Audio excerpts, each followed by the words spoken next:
Olá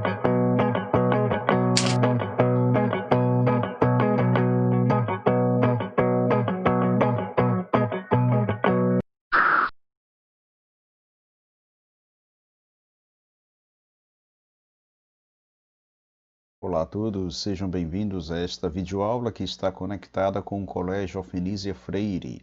Eu sou o professor Manuel, de Literatura, e quero acolher os alunos e as alunas da segunda série do nosso ensino médio, do nosso segundo ano do ensino médio. Hoje eu estarei dando continuidade à terceira unidade deste ano letivo. Vale lembrar que a aula 1 de literatura, segundo ano da terceira unidade, já foi dada, tá certo? Se você ainda tem dúvidas, se você esqueceu o que foi passado, né? Eu vou relembrar aqui para você, tá bom? E peço que você assista novamente a aula 1 de literatura, terceira unidade, tá certo?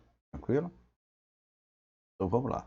Nós vimos na aula 1 naturalismo, a introdução sobre naturalismo e atividades. Hoje, na aula 2, nós iremos trabalhar o naturalismo na Europa. Então, peço que você se prepare, pegue seu material escolar, professor enjoado, tudo não, mas pegue seu material escolar, caderno, lápis, caneta e borracha, tá bom? E venha estudar, e vamos estudar, tá bom? Aula 02, anota aí, anote em seu caderno, porque eu já anotei aqui. Naturalismo na Europa, aula 02. Então vamos lá. Na aula 1 nós vimos sobre as características do naturalismo. Não foi isso? Nós vimos sobre as características do naturalismo, o que foi basicamente o naturalismo, em que ele se baseia, e nós vimos que, no geral, os temas mais abordados, mais discutidos no naturalismo são a miséria, a violência, crimes, patologias humanas, ou doenças mentais, sexualidade, adultério. São temas que dizem respeito à condição humana e à vivência humana. O naturalismo é um movimento literário, um pouco mais radical do que o realismo. O naturalismo ele não só almeja o lado psicológico, mas o lado biológico do ser humano. Como ele se comporta, o que ele faz, ele tende a mostrar os problemas biológicos do ser humano, tá certo? Tá bom?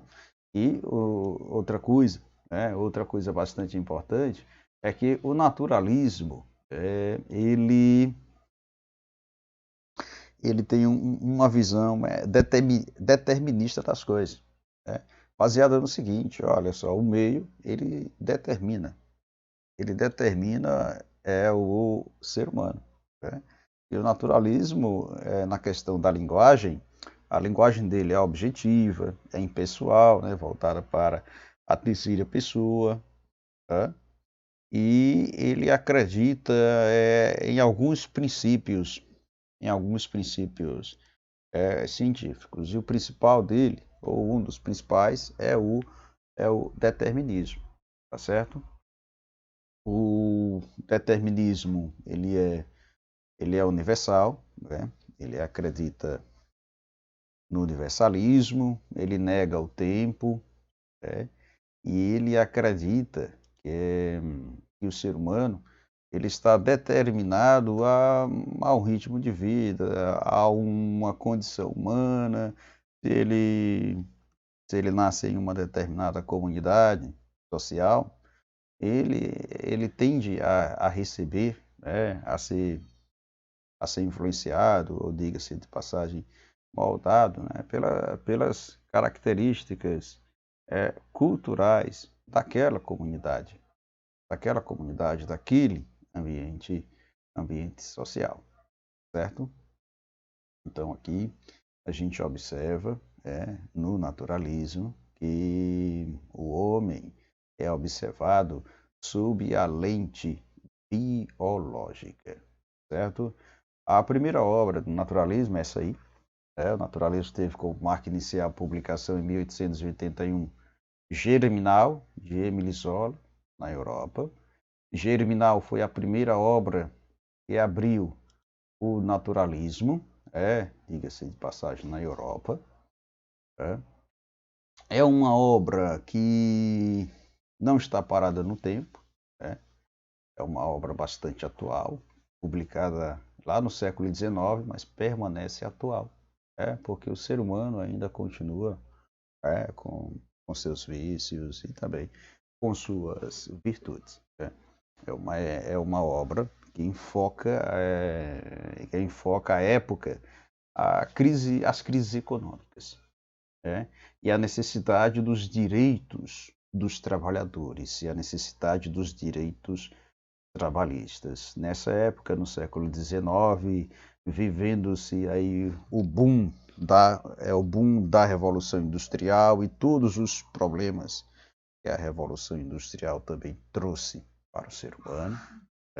Foi um tempo em que se vivia a ameaça do desemprego, até hoje, né? Até hoje. Piores condições de trabalho, né? Professor, até hoje isso existe, né? Salários menores, até hoje isso existe também. Jornadas exaustivas, cansativas, até hoje isso existe, né? Veja aí, o trabalho de entregador ou de motoboy, né? É exaustivo, é cansativo, é o dia inteiro. Então essa obra, ela tem como pano de fundo, né, a figura, a crise econômica, né, retratando o sofrimento, a exploração do trabalhador.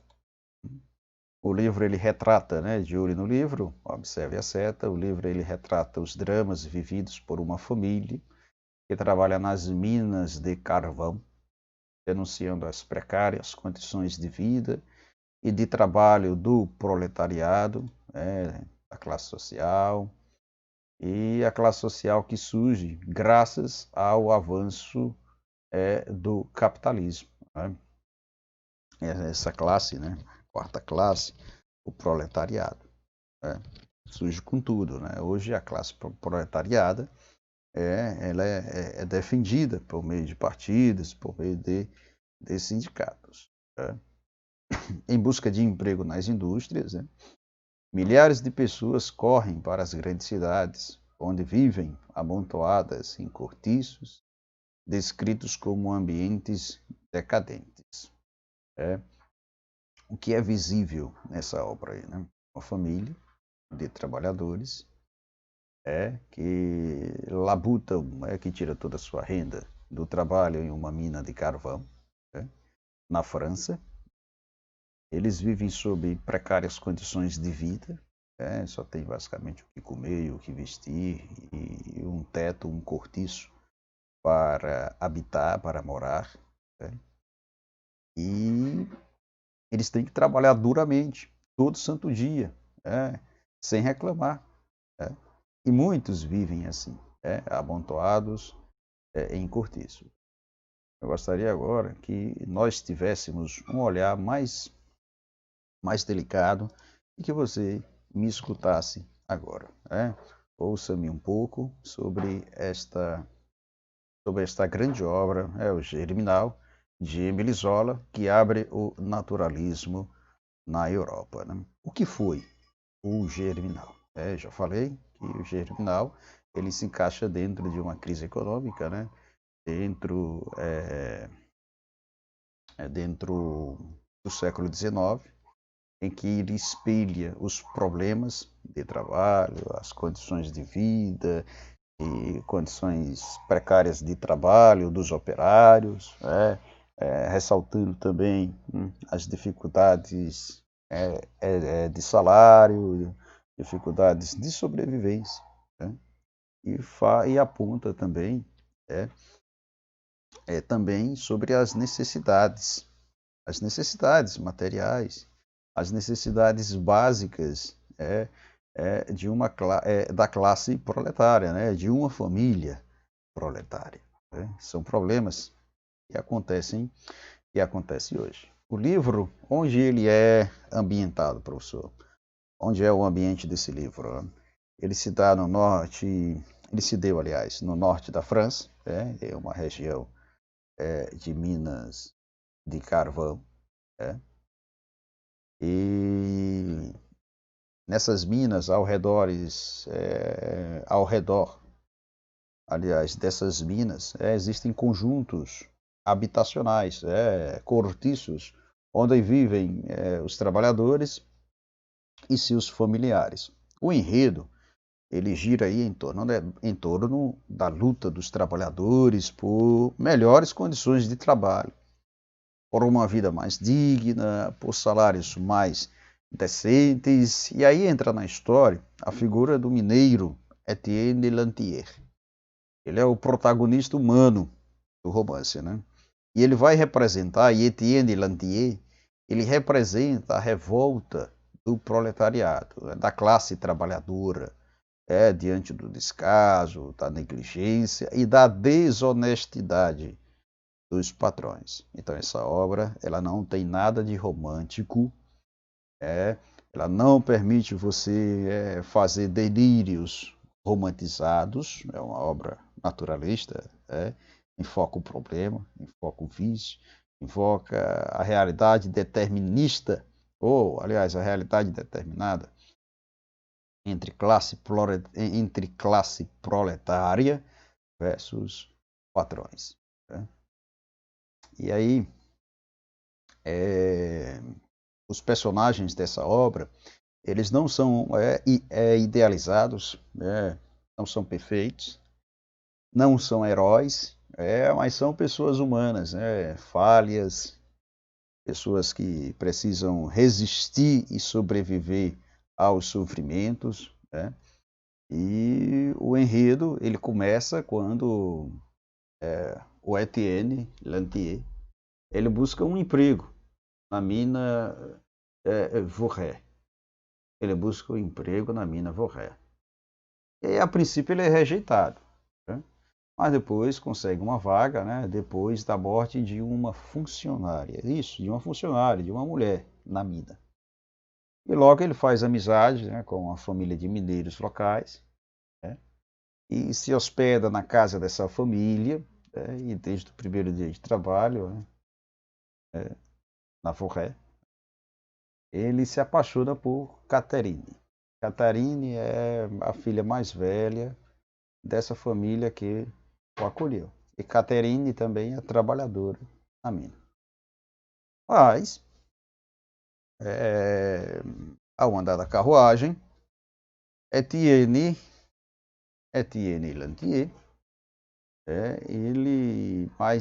aliás, Etienne Lantier, ele vê a adolescente envolvida em um relacionamento, né, com Charval. Charval é um mineiro muito rude, egoísta, grosso, e, e o roteiro é assim. Basicamente a história, o enredo é assim. Trata de sofrimentos, jovens estupradas, trabalhadores hostilizados pelos seus colegas, trata também da desonestidade dos patrões, e mostra também mineiros morrendo por conta da precariedade das condições de trabalho, muitos morrem soterrados, né? Minha família não recebe pensão por isso. E Etienne, ele se mostra como o Etienne Lantier, ele se mostra como um visionário, né? E aí, atento aí para as questões políticas, né, para as novidades políticas que estavam em polvorosa na Europa, em especial aí o socialismo, né? Etienne, ele sugere uma coisa muito importante. Etienne Lantier, ele sugere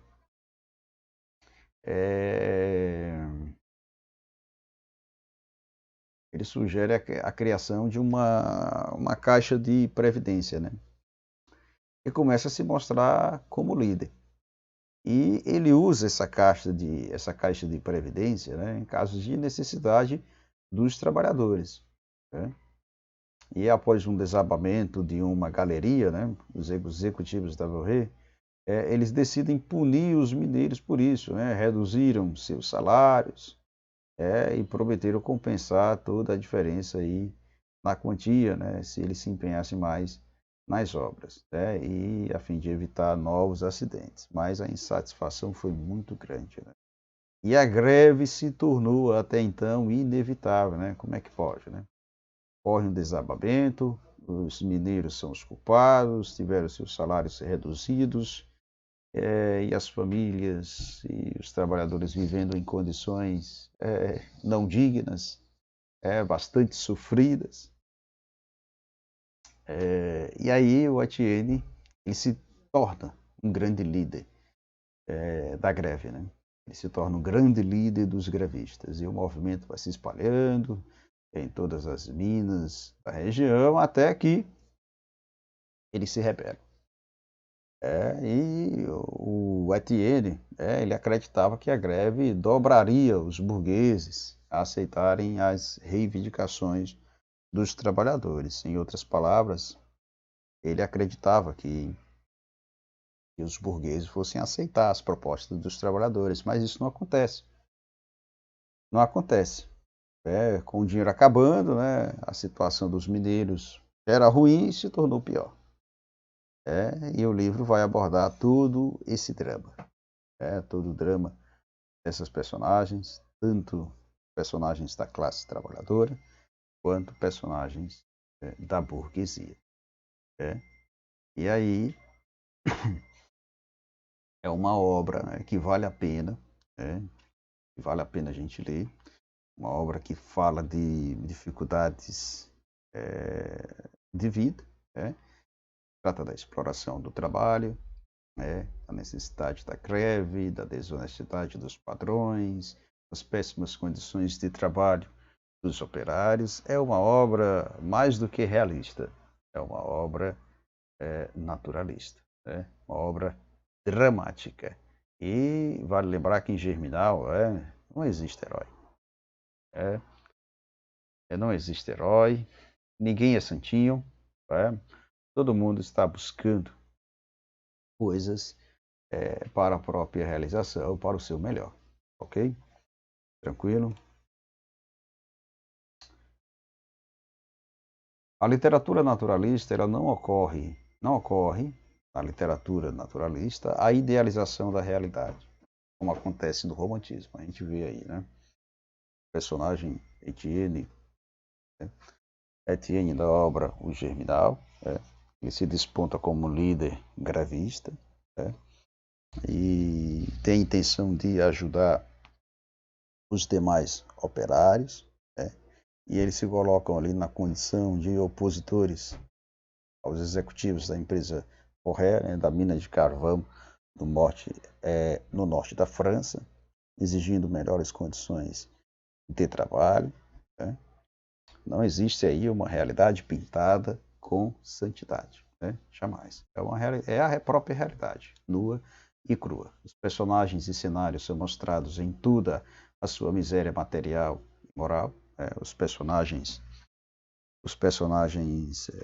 da mina de carvão, Voré, eles vivem em condições precárias, e muitos deles passam por grandes necessidades, e além também da questão moral, né? A gente não vê tanta traços de religiosidade, né? De ética, né? Você observa bastante a presença da desonestidade dos patrões. O movimento literário aqui costuma ser relacionado ao realismo, que também tinha essa missão de retratar a realidade, mas ele vai mais a fundo ao mostrar os vícios humanos, né? Um romance naturalista é um romance experimental. O naturalismo sofreu forte influência das teorias científicas que dominavam o cenário europeu na segunda metade do século XIX, como o socialismo, que defende os trabalhadores, o proletariado, o positivismo que valoriza a razão, a racionalidade, sendo usada nas tecnologias e sendo usada também para aumentar, para melhorar o nível de humanidade, né? E também vê-se a presença do darwinismo, né? Os mais fortes, eles se sobrepõem aos mais fracos, né? Quem for mais forte, como por exemplo o movimento grevista, né? Ele pode se sair vencedor, né? Mas é uma queda de braço entre proletários, que quase sempre ganham, aliás, entre patrões, donos de meios de produção, que sempre, ou quase sempre eles ganham, né? Versus os patrões. O romance naturalista, o narrador se comporta como um cientista que observa os fenômenos sociais como quem observa uma experiência científica, né? Os fatos devem ser narrados de modo impessoal, sempre em terceira pessoa, nada de lirismo, expressão do eu. Não é exagero pensar que a literatura naturalista buscava comprovar através da ficção a validade de teses científicas deterministas, como aquela que diz todo indivíduo é produto de três forças, raça, meio e instinto, né? O homem grevista, né, ele se tornou daquela forma, o homem grevista na mina de carvão da empresa Vorré, ele se tornou daquela forma, né, por conta da situação precária de vida, por conta do baixo salário, né, a desonestidade dos patrões. O grevista agressivo, enfurecido, se tornou assim por conta das ações negativas contra ele, né?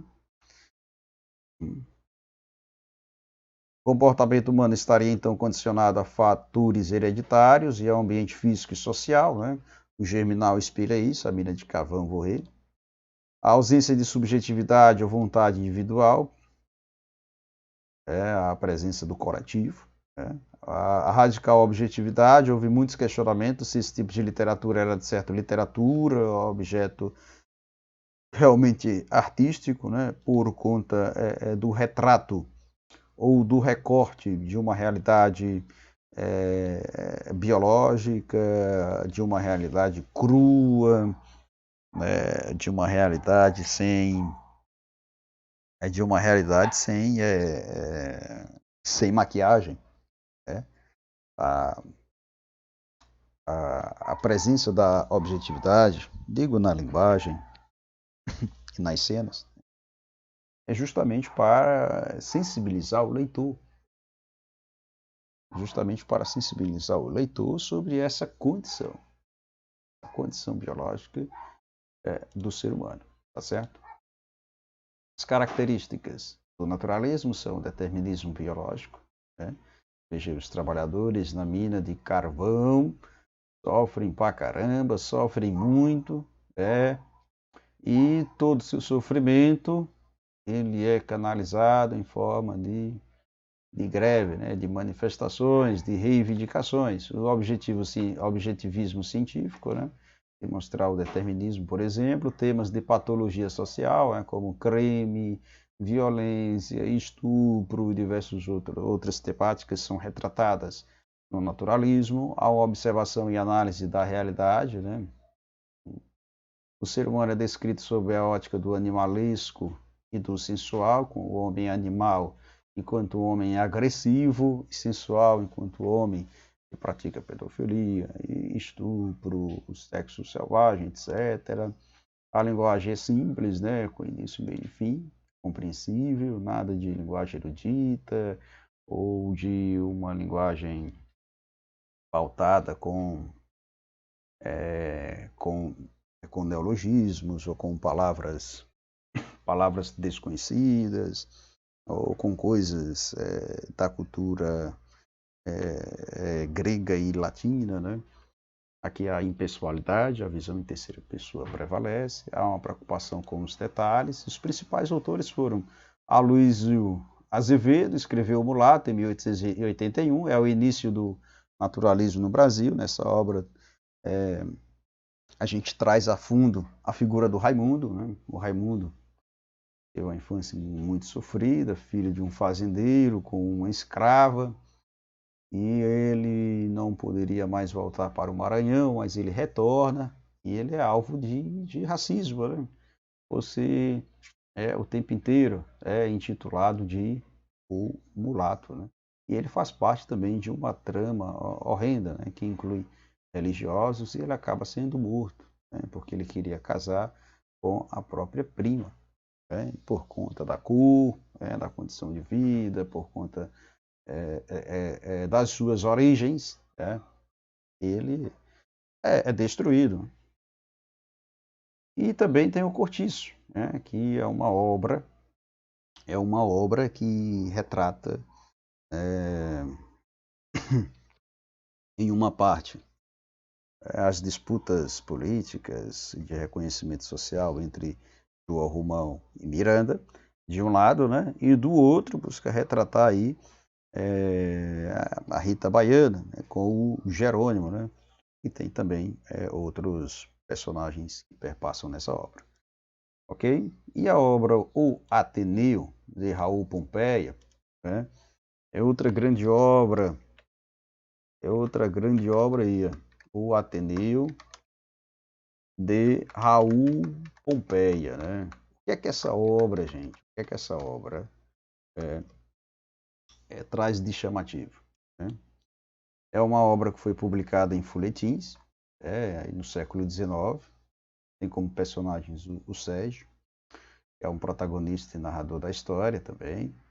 Tem o Aristarco, que é um pedagogo e rígido diretor do colégio, a sua esposa, Dona Ema, e diversos outros personagens, né?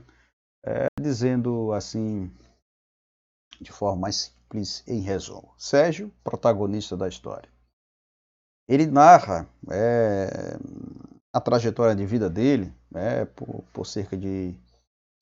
narra uma trajetória de 2 anos, de cerca de 2 anos, quando ele foi matriculado no colégio interno chamado Ateneu, aos 11 anos de idade. E aí Sérgio, ele conhece o dono do colégio, é o dono do colégio, a sua esposa, né? E a educação de o Ateneu, até então, a princípio, é considerada nobre. Considerada nobre, o ambiente é de pressão, tem uma rígida disciplina, uma rígida educação moral, e não deixa de ser um ambiente em que acontecem os futricos, as briguinhas, né? E como é uma escola só para homens, há uma certa convivência mais próxima. Sérgio, apesar de se apaixonar platonicamente por Eba, né? A esposa do diretor, né? Há algumas atrações, diga-se de passagem, homoafetivos, tá certo? Há algumas atrações homoafetivas nessa obra, tá bom? É uma obra que vale a pena ler, né? E no final, para não esquecer, o colégio incendeia, Ema foge e o colégio Ateneu acaba, tá certo? Vou colocar para vocês algumas reflexões da obra Émile Zola. Algumas reflexões da obra sobre o Germinal de Émile Zola. Não se preocupe aí de entrar nas obras primeiro de Aloysio Azevedo e de Raul Pompeia, porque nós veremos isso no naturalismo no Brasil, tá certo? Vamos observar aqui as reflexões sobre o Germinal. Se liga aí. Sobre o Germinal. O romance naturalista retrata os pensamentos e a vida da sociedade francesa após o período napoleônico, situando a história por volta de 1850. Dá ênfase para a comunidade mineradora formada de pessoas pobres e de baixa escolaridade, mas não deixa os burgueses como meros figurantes, pois para o bom entendimento da história é necessário que se veja os dois lados da moeda. A personagem principal, Etienne, é um maquinista desempregado e consegue trabalho numa mina de carvão, como mineiro. Etienne é um homem estudado e intelectual, logo estranha os trabalhos forçados sobre os quais são postos os trabalhadores e, sobretudo, a naturalidade cujos mineradores aceitam essas condições. Após um corte de salário imposto pelos diretores da mina, decorrente da crise econômica que a França enfrentava e que deixaria o povo ainda mais miserável, Etienne decide agir e, com a ajuda da família Maheu e da Internacional, inicia uma greve de mineradores. A Internacional era uma companhia que visava prover fundos para os trabalhadores em momentos de greve. Inicia-se uma greve que se alastra cada vez mais, para o trabalho em diversas minas e gera uma real preocupação nos burgueses, estes que inicialmente viam a greve como algo breve, passageiro e inofensivo. Durando meses de miséria para os pobres, a greve só tem fim após os seguintes acontecimentos: mortes por frio e fome e o tiroteio entre soldados e grevistas, que tirou 14 vidas. Dados tais ocorridos, as minas foram voltando ao funcionamento e cada vez mais mineradores deixavam de apoiar a greve. Edmund Burke era considerado representante dos interesses da comunidade e não um simples delegado de seus desejos particulares. Sua principal atuação como teórico político foi a crítica que formulou à ideologia da Revolução Francesa em reflexões sobre a Revolução na França. Burke acreditava que a Revolução Francesa foi um marco de ignorância e brutalidade, acusado principalmente a execução brutal de homens bons como Lavoisier, que foi preso e acusado de desvio de dinheiro público, julgado, culpado e guilhotinado aos 55 anos de idade. Em primeiro lugar, tinha desprezo aos filósofos iluministas, em especial Rousseau e Voltaire, que denomina audaciosos experimentadores de nova moral e confusos decadentes. Burke se opôs à revolução, que para ele é um edifício erguido sobre mentiras e violência. A democracia era capaz de expressar as mais cruéis opressões sobre a minoria.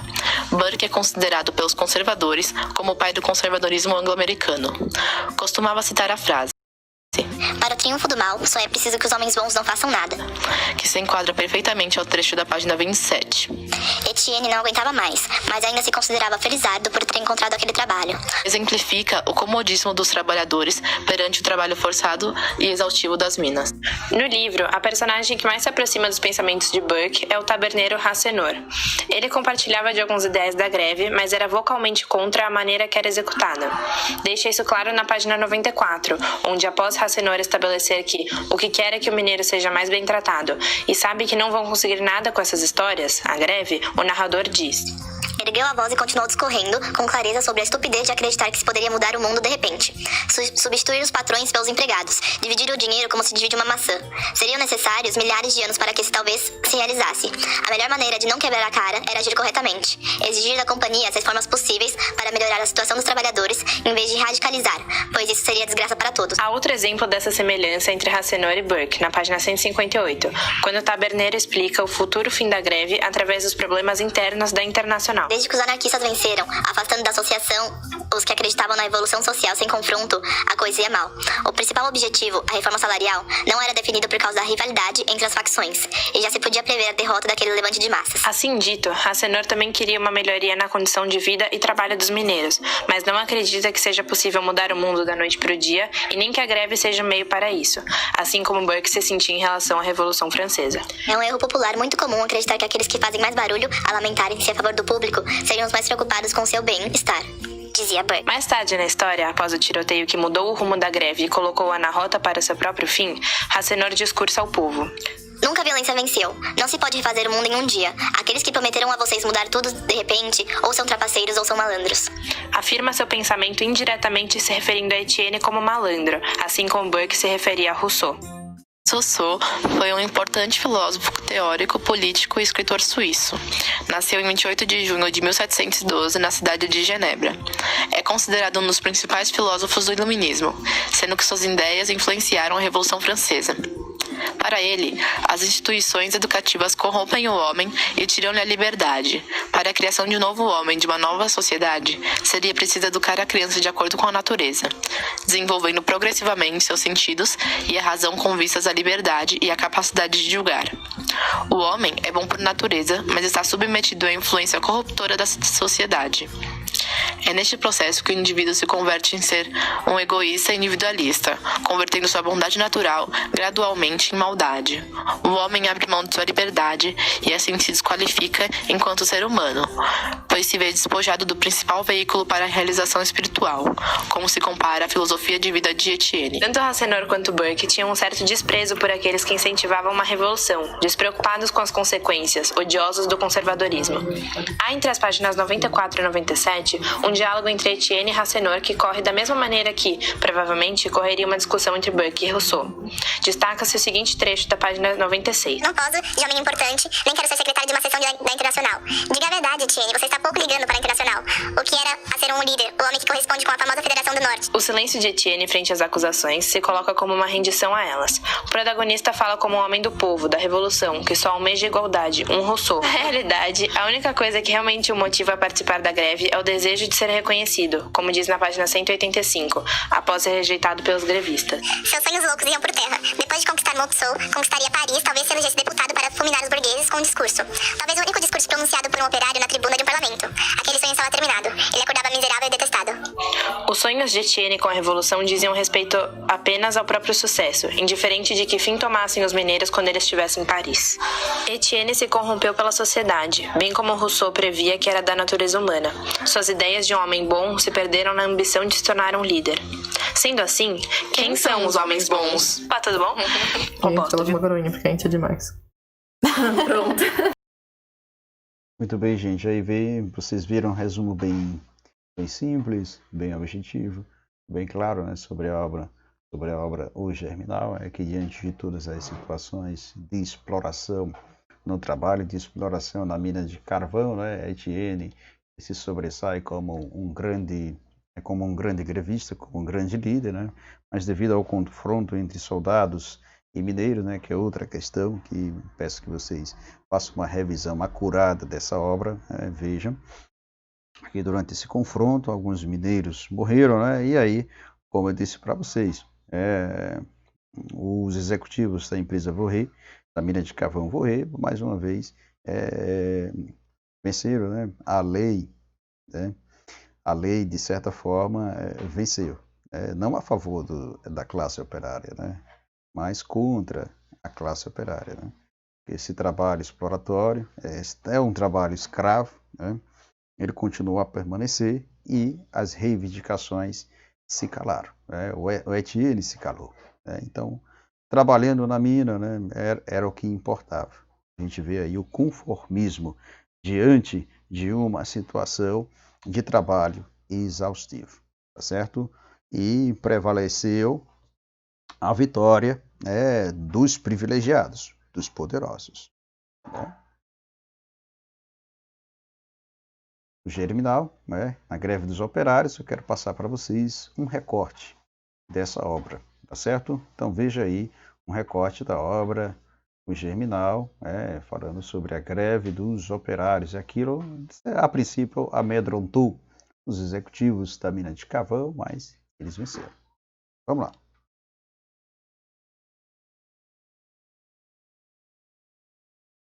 Voilà. Vous révoltez à ce qui paraît. On n'est pas mieux que de causer. Alors, qu'avez-vous à me dire?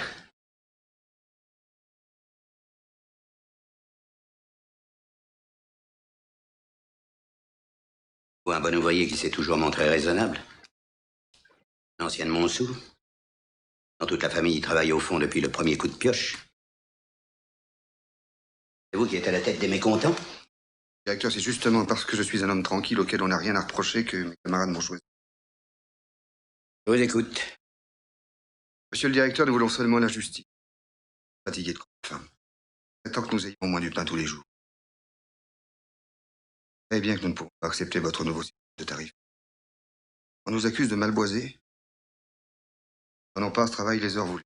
Payez-nous davantage et nous boiserons mieux. Nous passerons plus de temps au bois au lieu de nous acharner à l'abattage. Il faut que le travail soit payé pour être.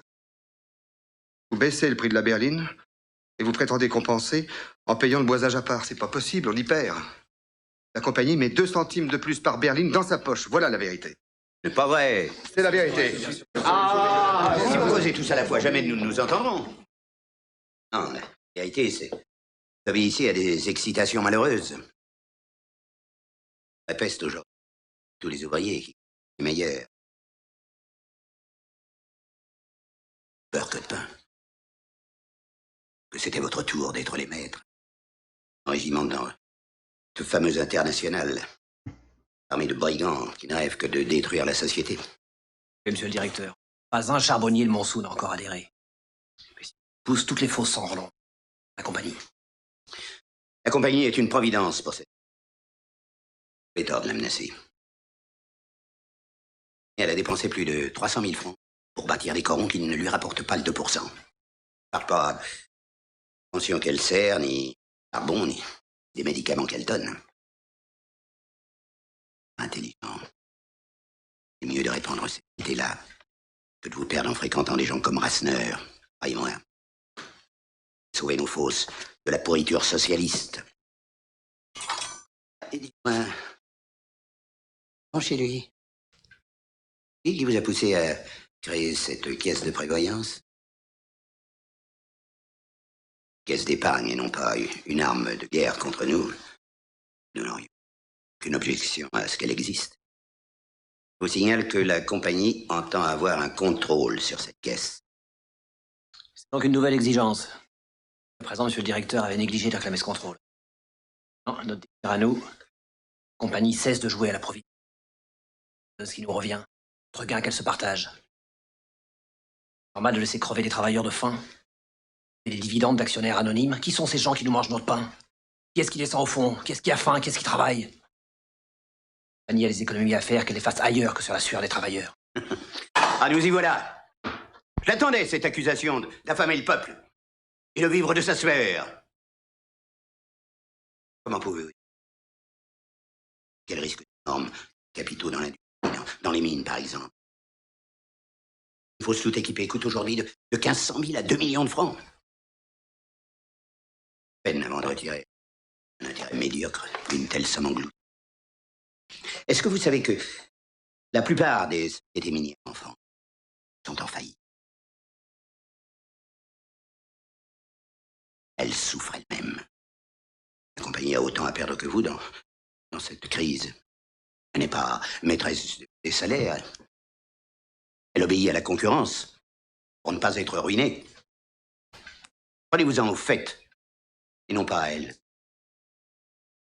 Pourtant, pas comprendre. Comprendre qu'il n'y a pas d'amélioration possible pour nous. Manger de la brioche tous les jours. Un jour ou l'autre, les ferons en sorte qu'il y aura du pain pour tout le monde. Monsieur le directeur, c'est tout ce que vous nous donnez comme réponse?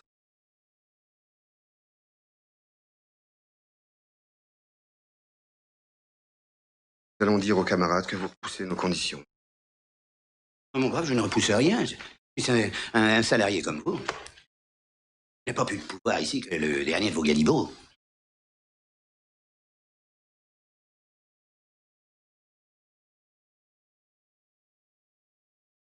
Comment va, Jean?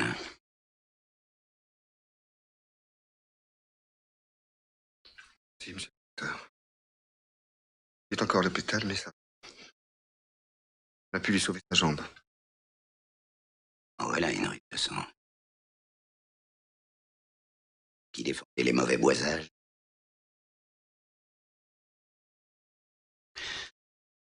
Réfléchissez, mes amis. Grève. Un désastre pour tout le monde.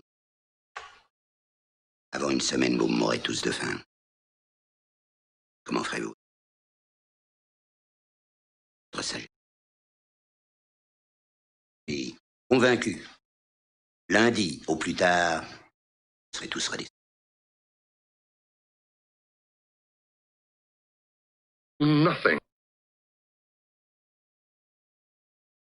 Então, vocês observaram aí esse confronto entre os operários, né, representados pelo Etienne, né, e pelo senhor que o acolheu na casa. Eles estão ali para tirar satisfações com o patrão, e o patrão muito bem instruído se contra-argumenta que eles estão mal influenciados, que a empresa foi sempre uma mãe para eles e que eles ajam com sensatez, e que a empresa ela é submetida à concorrência, não pode pagar mais, etc., e que uma greve seria uma catástrofe e todos iriam morrer de fome. É uma situação complicada, delicada, E o Germinal de Émile Zola veio para mostrar essa realidade nua e crua dos trabalhadores. Beleza, gente? Tranquilo? Então, até a próxima aula. Peço que vocês revejam esta videoaula, façam todas as anotações possíveis. Muito obrigado. Até a próxima.